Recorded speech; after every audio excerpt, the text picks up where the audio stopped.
Hello दोस्तों, चलिए आज की इस वीडियो हम देखने वाले हैं कल जहाँ तक पढ़े थे उसके आगे का टॉपिक। चलिए तो देखते हैं।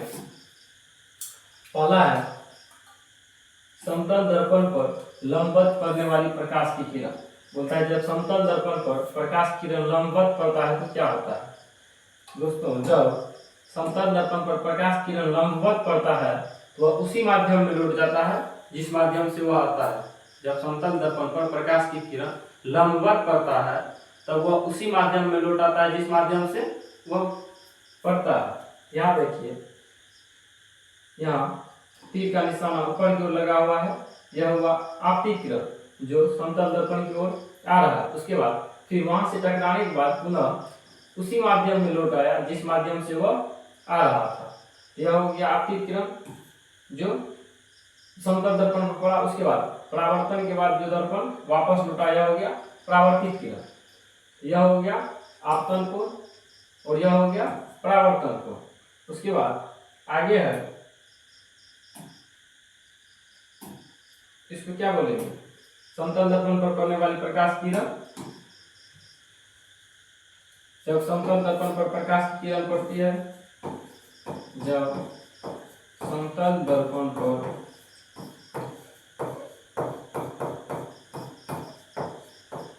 प्रकाश की किरण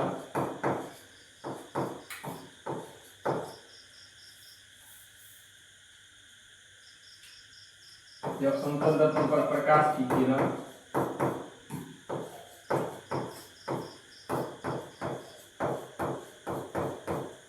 लंबवत पड़ती है,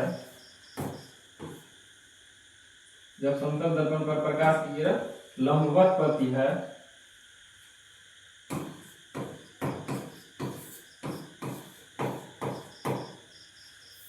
तो वह उसी माध्यम में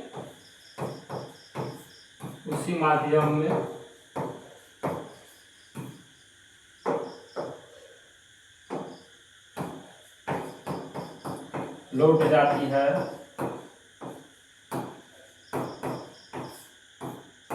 जिस माध्यम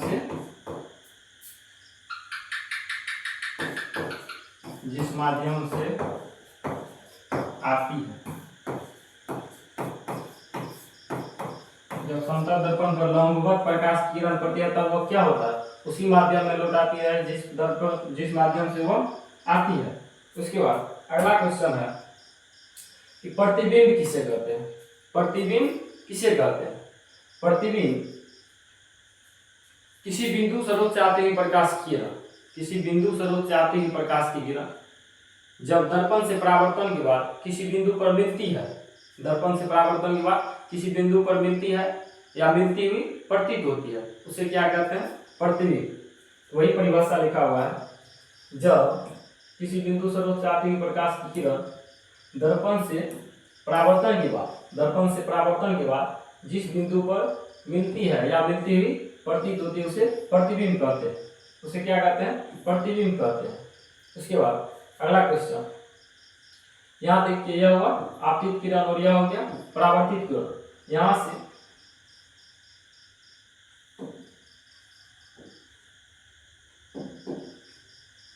यहाँ से आपतित किरण आ रही है और यहाँ से परावर्तन के बाद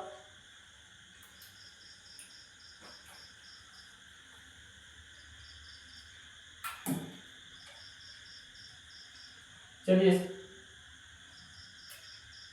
यह हुआ आपतित किरण और यह हो गया परावर्तित किरण। यानी कि यह किरण आ रही है और यहाँ से परावर्तन के बाद पुनः लौट रहा है। किसी बिंदु स्रोत से आती हुई प्रकाश किरण दर्पण से परावर्तन के बाद जिस बिंदु पर मिलती है या मिलती हुई प्रतीत होती है तो उसे क्या कहते हैं, उसे प्रतिबिंब कहते हैं।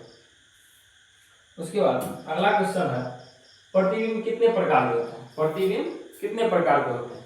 तो प्रतिबिंब दो प्रकार के होते हैं। एक होता है वास्तविक और दूसरा होता है आभासी, उसको काल्पनिक भी कहा जाता है। प्रतिबिंब दो प्रकार का, पहला कौन होता है, वास्तविक। पहला होता है वास्तविक और दूसरा होता है आभासी या काल्पनिक। तो वास्तविक या काल्पनिक, वास्तविक प्रतिबिंब किसे कहते हैं, वास्तविक प्रतिबिंब उसे कहते हैं जब किसी बिंदु स्रोत से आती हुई प्रकाश किरण दर्पण से परावर्तन के बाद किसी बिंदु पर वास्तव में मिलती है, किसी बिंदु पर वास्तव में मिलती है तो उसे क्या कहते हैं? वास्तविक प्रतिबिंब। वास्तविक प्रतिबिंब को पर्दे पर उतारा जा सकता है, वास्तविक प्रतिबिंब को पर्दे पर प्राप्त किया जा सकता है। उसके बाद वह वस्तु की अपेक्षा क्या होता है? उल्टा बनता है। वास्तविक प्रतिबिंब सीधी रेखा द्वारा सूचित किया जाता है, वास्तविक प्रतिबिंब को सीधी सरल रेखा के द्वारा सूचित किया जाता है। उसके बाद वास्तविक प्रतिबिंब को वास्तविक प्रतिबिंब दर्पण के आगे बनता है। वास्तविक प्रतिबिंब क्या होता है? दर्पण के आगे बनता है। इसके आगे का क्वेश्चन है काल्पनिक प्रतिबिंब। देखिए आभासी या काल्पनिक प्रतिबिंब। वास्तविक प्रतिबिंब में होता है कि किसी बिंदु स्रोत से आती हुई प्रकाश किरण दर्पण से परावर्तन के बाद किसी बिंदु स्रोत से आती हुई प्रकाश किरण दर्पण से परावर्तन के बाद किसी बिंदु पर वास्तव में मिलती है, किसी बिंदु पर वास्तव में मिलती है। लेकिन इसमें क्या होता है? किसी बिंदु स्रोत से आती हुई प्रकाश किरण दर्पण से परावर्तन के बाद जिस बिंदु पर मिलती हुई प्रतीत होती है, यानी कि यह किसी बिंदु पर वास्तव में नहीं मिलती है, यह मिलती हुई प्रतीत होती है। उसके बाद इसका विशेषता यह है कि इसे पर्दे पर प्राप्त नहीं किया जा सकता है। इसके बाद प्रतिबिंब सीधा बनता है। प्रतिबिंब क्या होता है? प्रतिबिंब सीधा बनता है, इसे पर्दे पर प्राप्त नहीं किया जा सकता है, इसे टूटी हुई रेखा के द्वारा सूचित किया जाता है और यह दर्पण के पीछे बनता है, यानी कि वास्तविक प्रतिबिंब के ठीक उल्टा होता है। वास्तविक प्रतिबिंब के ठीक उल्टा होता है। अगर बोलेगा वास्तविक और आभासी प्रतिबिंब में अंतर, जो विशेषता लिखी है, परिभाषा लिखी है, इसको लिख देना है। चलिए तो देखते हैं अगला, वास्तविक एवं काल्पनिक प्रतिबिंब में अंतर। और यह क्वेश्चन बिहार बोर्ड पूछता है, वास्तविक एवं काल्पनिक प्रतिबिंब में अंतर। देखिए अभी वहां पर था इसे पर्दे पर प्राप्त किया जा सकता है वास्तविक प्रतिबिंब को, काल्पनिक प्रतिबिंब को पर्दे पर प्राप्त नहीं किया जा सकता। वास्तविक प्रतिबिंब को पर्दे पर प्राप्त किया जा सकता है और काल्पनिक प्रतिबिंब को पर्दे पर प्राप्त नहीं किया जा सकता है।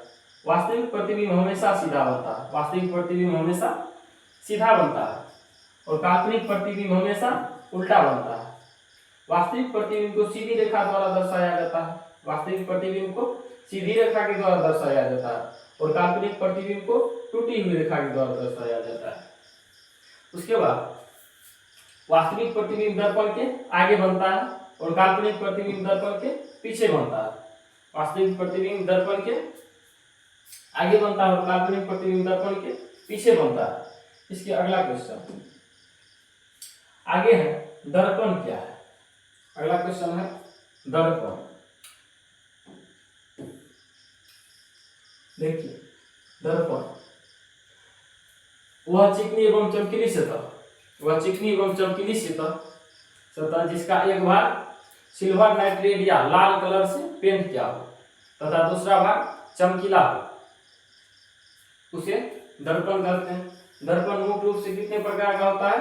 दर्पण मुख्य रूप से 3 प्रकार का होता है, गोलीय दर्पण, समतल दर्पण, परवलयीय दर्पण। यह जो है प्रकाश का परावर्तन, इस चैप्टर में मुख्य रूप से गोलीय दर्पण का चर्चा किया गया है।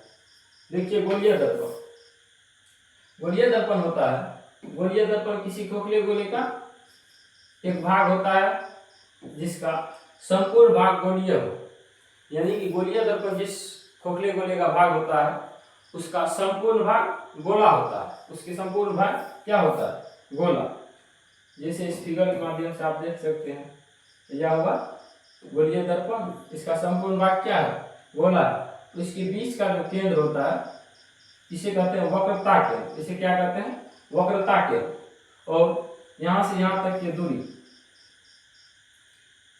त्रिज्या, यहां से यहां तक की दूरी।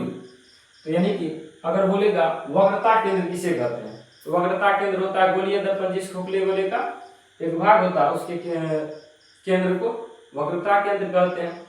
उसके बाद अगला क्वेश्चन आएगा, वक्रता त्रिज्या किसे कहते हैं? देखिए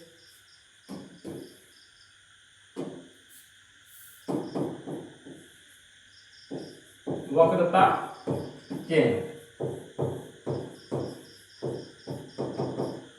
तो गोलीय दर्पण जिस खोखले गोले का, गोलीय दर्पण जिस खोखले गोले का भाग होता है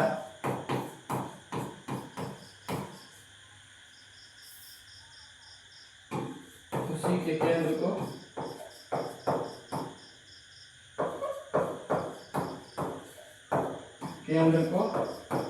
वक्रता केंद्र कहते हैं।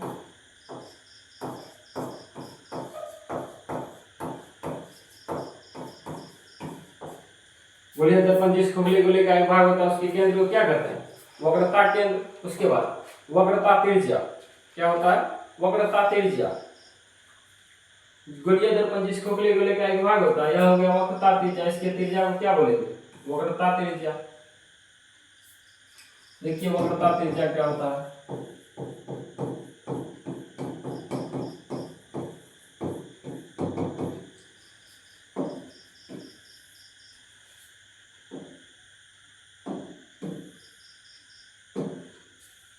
गोलीय दर्पण जिस खोखले गोले का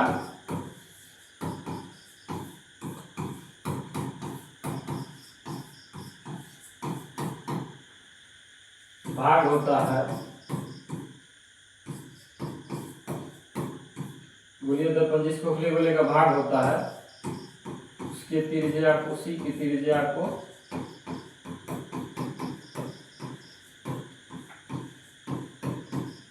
वक्रता त्रिज्या कहते हैं।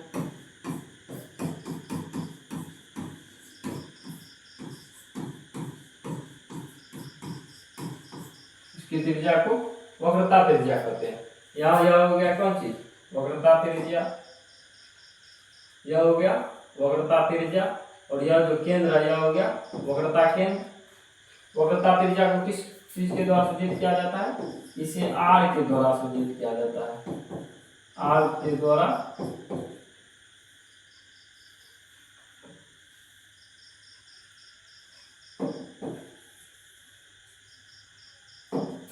वक्रता त्रिज्या को आर के द्वारा सूचित किया जाता है।